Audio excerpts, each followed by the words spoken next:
In my video titled, Who Are the Sons of God?, I established in Genesis chapter 6, verses 1 through 4, that the sons of God are heavenly angels. In this video, I'll continue with an overlap of verse 4 on through verse 8, and we'll discuss who the Nephilim were, and also the reason why our Heavenly Father decided to eradicate most of the life on earth with a flood. The answer to why is simple. It was because of the giants, aka the Nephilim, or the Nephilim, however you choose to pronounce it is fine with me, aka giant Nephilites. Right? My hope is, by the end of this brief presentation, you will understand that our Heavenly Father never hated us, ladies and gentlemen. Indeed, quite the opposite. Let's begin with Genesis chapter 6, verse 4, for a clear understanding of who the giants actually are.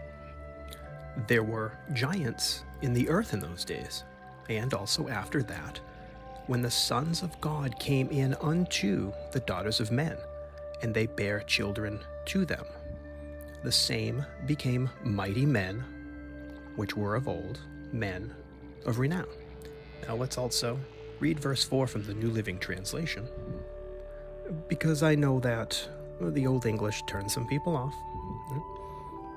In those days, and for some time after, giant Nephilites lived on the earth. For whenever the sons of God had intercourse with women, they gave birth to children who became the heroes and famous warriors of ancient times. So in the King James, we have giants. In the New Living Translation, we have giant Nephilites. In the New International Version, we have the Nephilim or the Nephilim. It is very clear, ladies and gentlemen, that at the end of verse 4, the Nephilim are indeed the children of heavenly angels and earthly women, making them half human, half angel. Now consider the passing of time in between verse 4 and verse 5. Or just in verse 4, actually. And it becomes clear why our Heavenly Father had to destroy most of the life here on earth. It was because the angels and the Nephilim had eventually corrupted everything, ladies and gentlemen. With one exception. This also helps us understand where many of the gods with lowercase g's came from, right? The men of old and men of renown, right? The mighty warriors of ancient times, right? Now let's read verse 5 and understand that the word "and" is very important here, because it is a continuation of why our Heavenly Father came to his decision. Right? And God saw that the wickedness of man was great in the earth, and that every imagination of the thoughts of his heart was only evil continually. Ladies and gentlemen, this evil was clearly the result of angels mating with women and creating a race of giants that were half angel, right? Kick-started by the event that changed paradise forever in the Garden of Eden. Right? The fallen angels, ladies and gentlemen, were always trying to make sure Jesus could never be born. Right? That is the point of what was to come. But let us read verse 6 for a very clear understanding of how our Heavenly Father feels about us. Keeping in mind that word "and." And it repented the Lord that he had made man on the earth, and it grieved him at his heart. It grieved him, ladies and gentlemen. Does that sound like our Heavenly Father hated us? And as a matter of fact, the New Living Translation tells us it broke his heart. And why did it break his heart? Because he knew the sickness that plagued our world wasn't our fault, ladies and gentlemen. And he knew our suffering would be immeasurable. He also knew his son could not be born into a world made unclean by way of the angels and the Nephilim.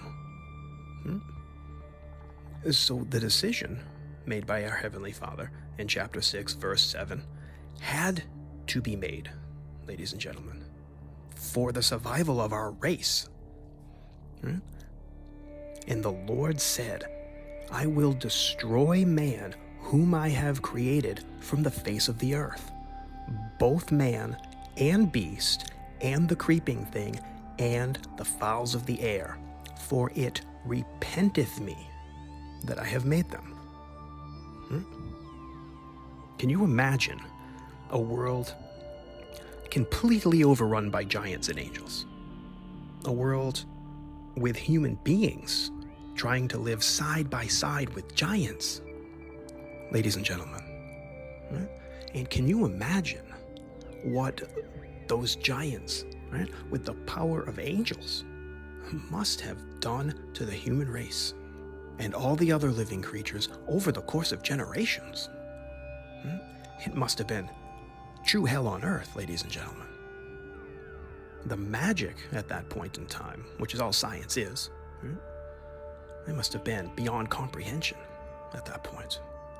And it was Satan's plan all along, and it began in paradise, generations before all of this madness. But there was a saving grace at that time, ladies and gentlemen, which we find in verse 8. Noah found grace in the eyes of the Lord. And why did Noah find this grace? Why did he find favor? Because Noah and his family, ladies and gentlemen, were the last people on earth to be unaffected by the Nephilite plague. And through Noah's survival, Jesus can now be born unto another person whom God found favor with. That person being Mary. Can you see that it is because of our Heavenly Father that we survive, ladies and gentlemen, as a race, for time immemorial? He even gave us his Son so that through Jesus Christ we may go home again. And that door, ladies and gentlemen, is always open. There is more light to be shed on this subject, but for now I will let this video stand on its own for a very clear understanding of who the Nephilim were and why the human race needed a fresh starting point. So until my next video, be good to each other out there, ladies and gentlemen, and don't fall asleep.